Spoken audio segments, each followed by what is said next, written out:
We had discussions on biodynamic agriculture in the 30s. We had a professor for organic agriculture already in the 80s. We had a women's studies professor in the 80s. And when we don't share that or don't tell, it looks like we start anew again. Hello everyone and welcome to the podcast Digging Deeper by Stichting Boerengroep Wageningen. This podcast explores agroecological practices in the Netherlands and beyond. As part of the agroecology movement, we fight for a radical change towards a socially and ecologically just food system, and do this by giving a platform to farmers, activists, scientists, students and politicians. We invite you to be part of the movement. In this series, we focus on the marginalized communities in the agricultural sector and bring to light the struggles that are often kept hidden. So without further ado, let's start digging deeper together. Do you want to dig deeper into the wild world of wild plants and foraging? Listen to the Wildpluk podcast. I am Roos Konings and I'm so lucky to share all this wonderful information about foraging, using and growing wild plants. So, check out the podcast for free on your favorite podcast platform. Our guest in this episode is Margreet van der Burg. She's a historian who specialized in gender studies related to agriculture, and she works as a teacher and researcher at the Wageningen University. My name is Matti, and I will be the host of today's podcast. But before we begin, I want to give a little disclaimer that we will be talking in a very binary way when discussing the differences between activities, norms, and rights for men and women in the agricultural sector. As a non-binary person myself, I would like to add a few words here to acknowledge the fluidity of gender and the realities in the past and in the present of genderqueer people on the farmland. If you are interested in this topic, I will add a nice sign into the description and also strongly encourage you to browse the web yourself. For now, let's dive into this conversation. Let's take it to the education. You mentioned the farm household school. Is that the correct Farm term? household management. Farm household management. Management is important because it was more than just doing the things, but also do it from overview to be able to manage instead of just doing the one thing about the other after the other. So there was a strong segregation between the farm household management and the farm management, farm business. Yeah. What did this look like? For instance, if you look at the curriculum, they had to choose for a curriculum.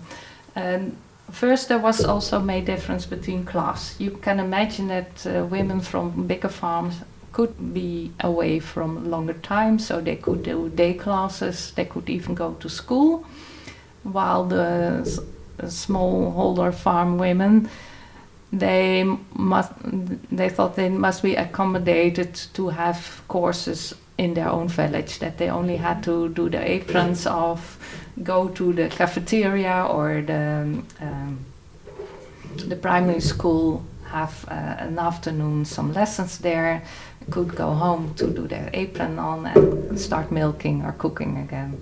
So in that limited curriculum of the courses, they said, well, we don't do needlework. Household schools can do that, but we don't want to spend too much time on that. If women want to do that, we have to organize something separately.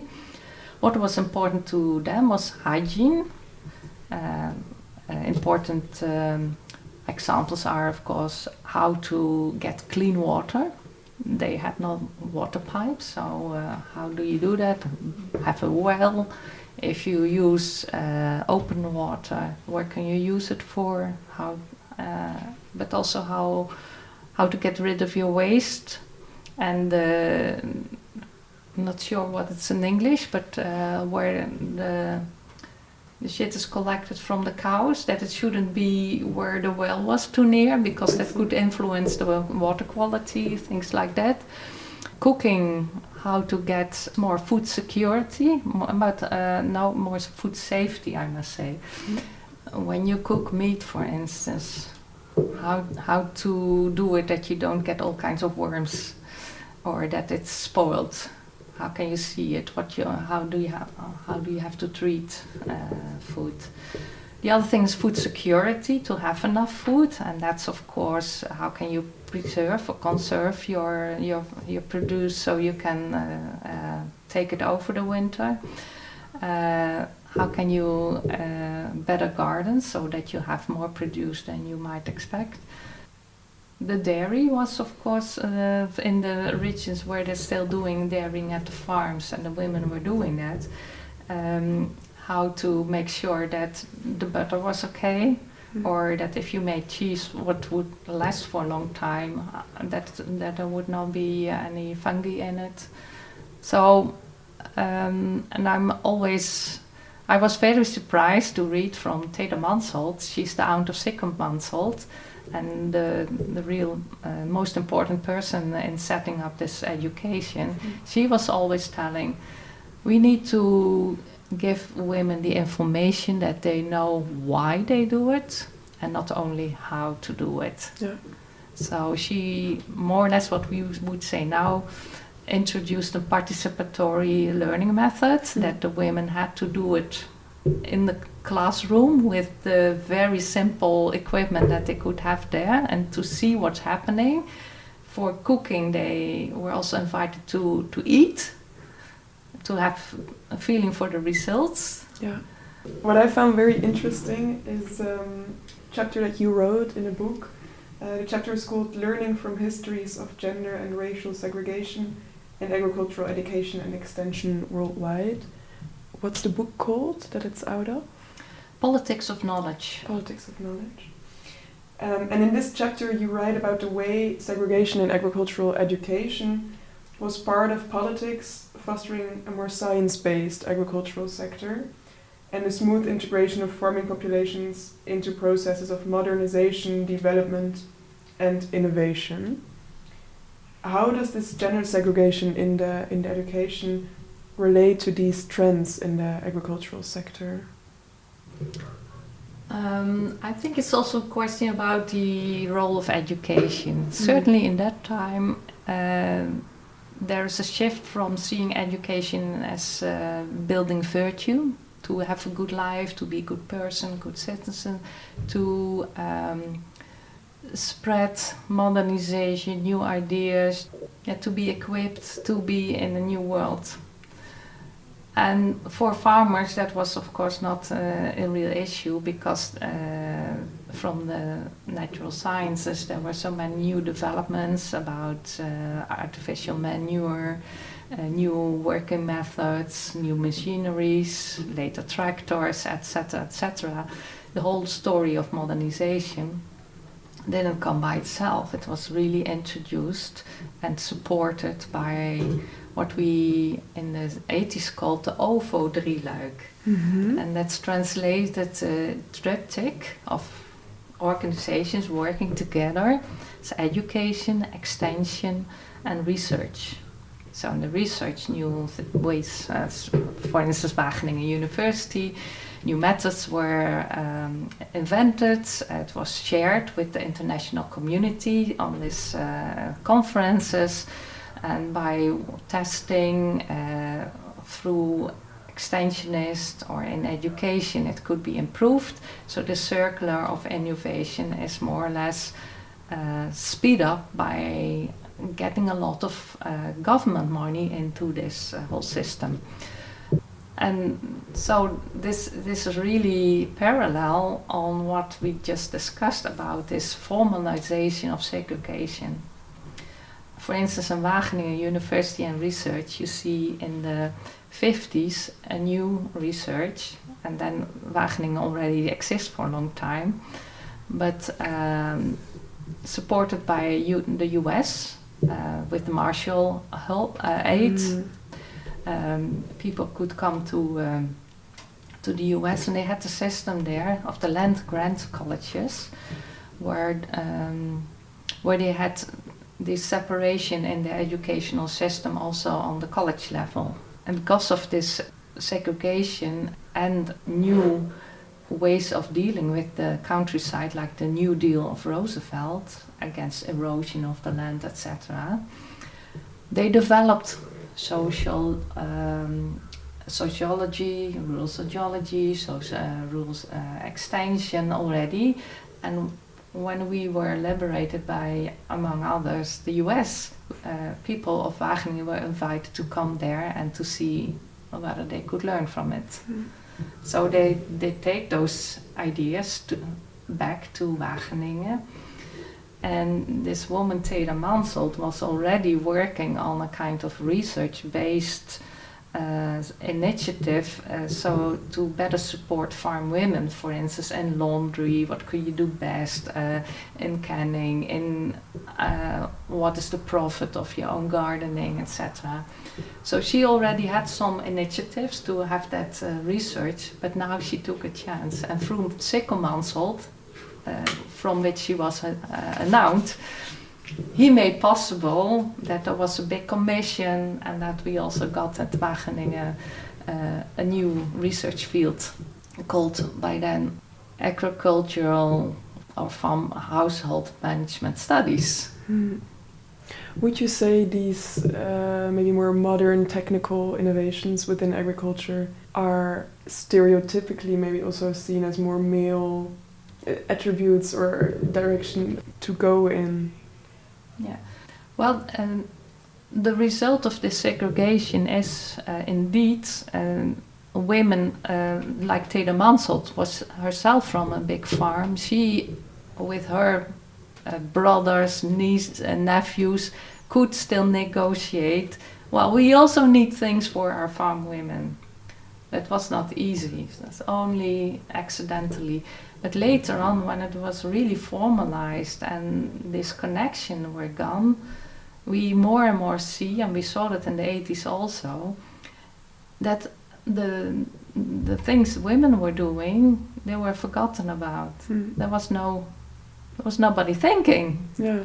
Or even the relationship, but that's from the beginning onwards, to make an innovation for the farm, what it could be as an impact for the other parts of the farm. There's also for the work of other people on the farm are doing.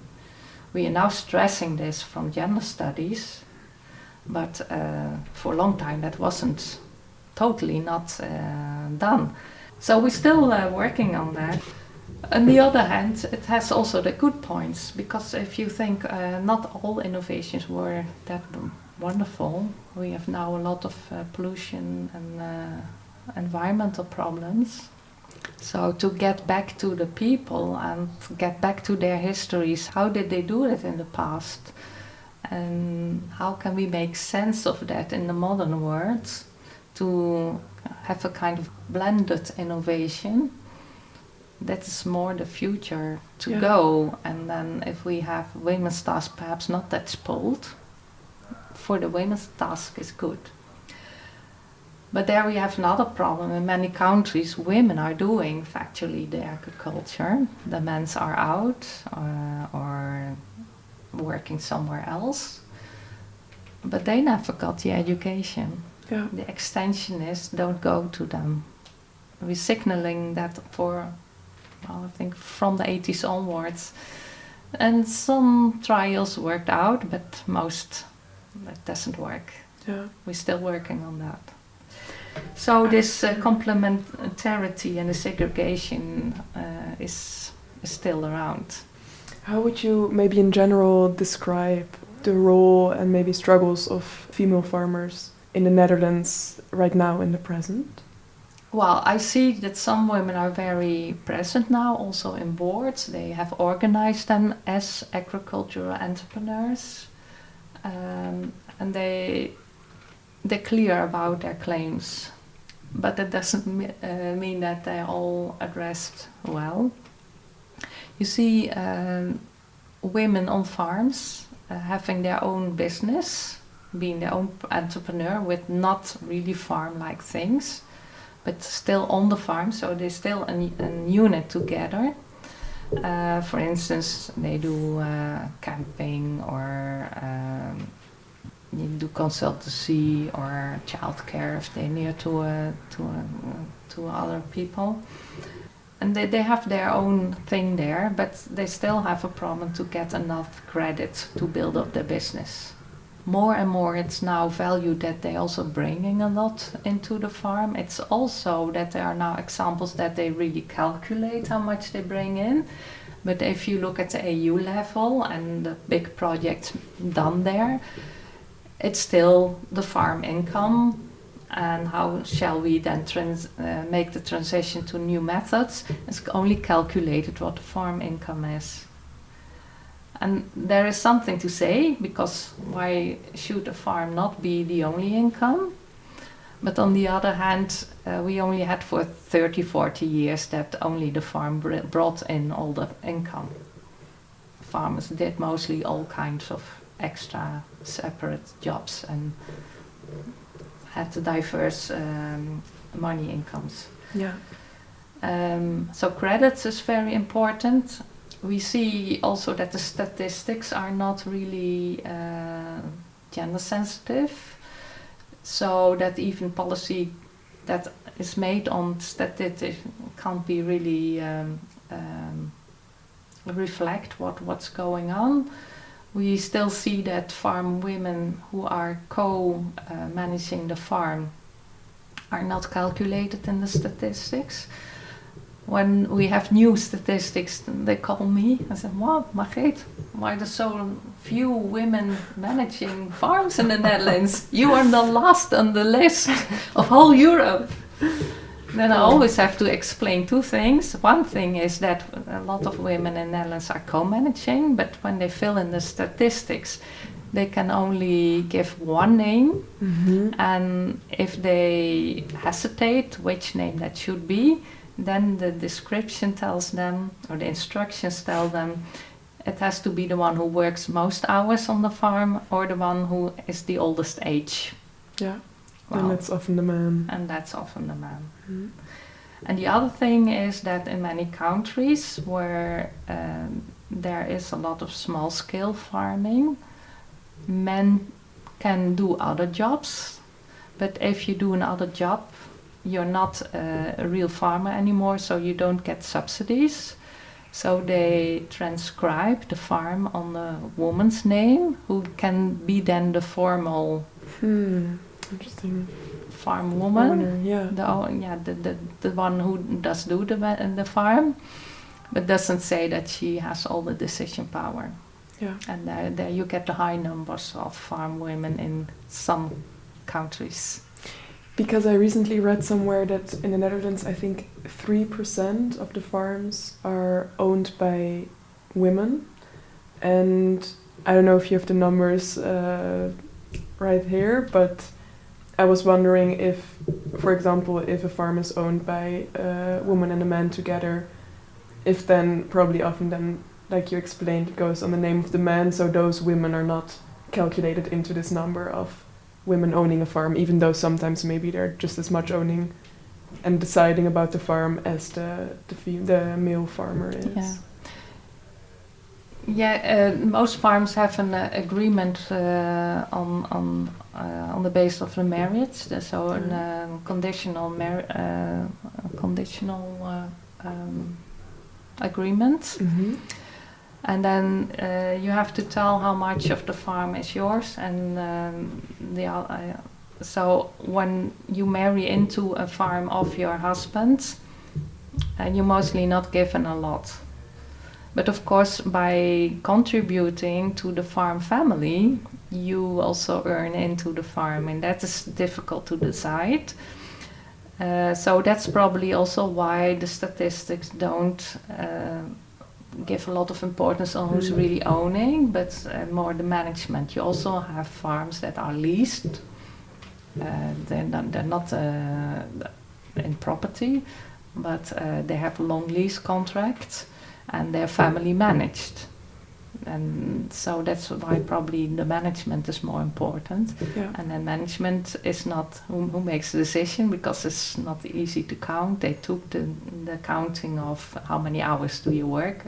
And also when you have a partnership between the farm man and his daughter, or the farm family and the daughter. And then also the farm daughter is not in the statistics because she's the youngest. Yeah. So I'm not sure about the percentage of who actually owns farms, but when we talk about official statistics, I think it's somewhere between 4-5% of the farms that are managed by women. So that she is the oldest or works most hour or has it on her own. Yeah, that's a very low number. Yeah, and of course legally that has consequences for who has the rights to decide officially. Yeah, a lot of people used to say, well, women are not present, only 4%, why should we bother? They're not interested, obviously. The numbers show they're not. Yeah. But women are very present now, who actually co-manage, so you must be very living under a stone when you still say that. Yeah. But it's hard to prove otherwise, and on the European level. Do you think there's something we can learn in the feminist movement right now, looking back at the last century and how it was, like you described, mainly a middle-class, white, urban group of women representing the feminist movement? Do you think there's something we can learn from that? First of all, I think also to have a wider view on the various groups of women, and of course not only farm women but also women living in rural areas and live with more difficult conditions often, also women of other backgrounds. So this Dear Women's movement, well, we can still support each other, but it's not one singular interest.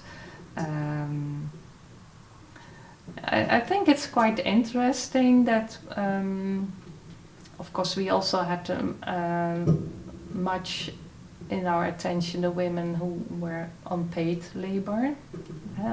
In the argumentation, women should earn their own income because they can be independent, and if they get a divorce, they can still live from their own professions or their work. That doesn't count for farm women or other women with free professions, or for instance in shops, on the family shop. So that should be better acknowledged, that there are more people around, not all in wage paid labor. I think in education, the green ROC's still, and the green HBO's, they still also cater for becoming a farmer. Wageningen is not really preparing for being an entrepreneur and farming. So we more the support people and the international organization people. It can be addressed more to have all aspects of the family farm as a system into account. I think it's more important, even for if we talk about the South, that we see farmers' field schools. They're wonderful, they're also attracting men and women, but they never address women's extra loads. So they try to get women into the system instead of widening the system in what family farms actually are, a part farm and a part the family and the household, etc. So that's what we can learn from it, I think. I think, and that we in all kinds of services, like the financial services, have more eye for just those practical things. Also in social security, that's also mostly made for people with wage income. And what you see is that in the farm, it's more or less okay now that for the male there is an insurance for accidents, there's pension, whatever, but for the woman she still has to fight for, that's also for her. Yeah. So there's still a lot to do. There's still a lot to do, yeah. Are there things specifically in the Wageningen University that you would like to see change in the education here? Well, what is important to feminists should also be important to Wageningen, because I still see that when we address agriculture or food systems, that we don't look at agriculture as a family farm system. And still, most farms are family-based managed, even if one of the family members is not there, for instance, the father or the sons.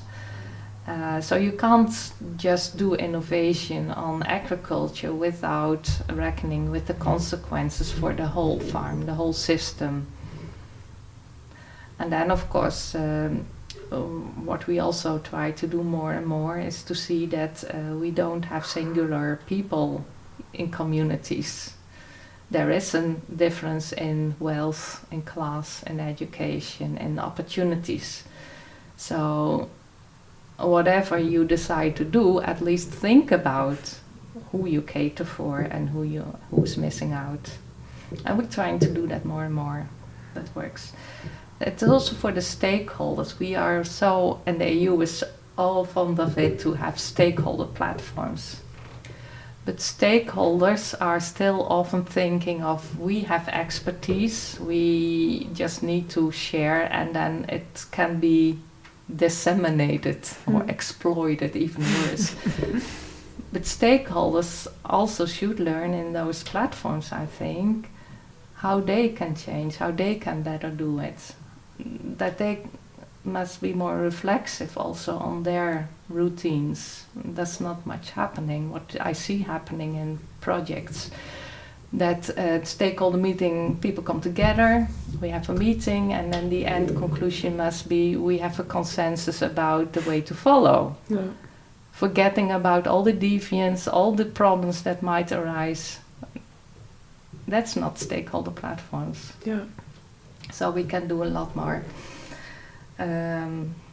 Yeah, it will happen after my my time. I've done a lot, and I hope. Yeah, that's. Yeah. I had two messages for the end. Nice. Shoot. First, I would say to all students and also the staff, don't think that everything before 2000 is in the literature. Mm. I often see theses or PhDs that start at the 2000 in the literature search, but there's a lot of the 80s, 90s. You might tweak it a bit because we live in modern time, but because we were so in the mainstream and getting an idea, how do we want to change, how do we relate to it, that we actually discussed a lot of the basics, what is not done anymore and still needs to be done and done again. So that's one thing. And the other thing is what I learned through doing also a lot on history of organizations, including Wageningen. Don't mistake that when you have the mainstream history that you know it all. Even what you think what the mainstream is, for instance, the success story of agriculture history, there have always been critical people. But they were not really represented because they were not valued or they were not seen as important enough. But if you go back, we had discussions on biodynamic agriculture in the 30s. We had a professor for organic agriculture already in the 80s. We had a women's studies professor in the 80s. And when we don't share that or don't tell, it looks like we start anew again. Reinventing the wheel. Yeah, of course can't be the same, but at least we can be building on these building blocks and be proud on our diversity. We've always been, and every organization, but some voices are more heard and more present and more represented, but doesn't mean that when you look that there are more people. Thank you, Margreet, for this last hour of a lot of insights and interesting stories. Do you have any tips for listeners who enjoyed this, think this is an interesting topic and want to read or listen further? Or to come to one of your lectures? Well, I think what might be a good strategy to find more is go through the library, look for databases, take Google Scholar, because it's a bit more extended than all the Scopus and so on, and type in farm women.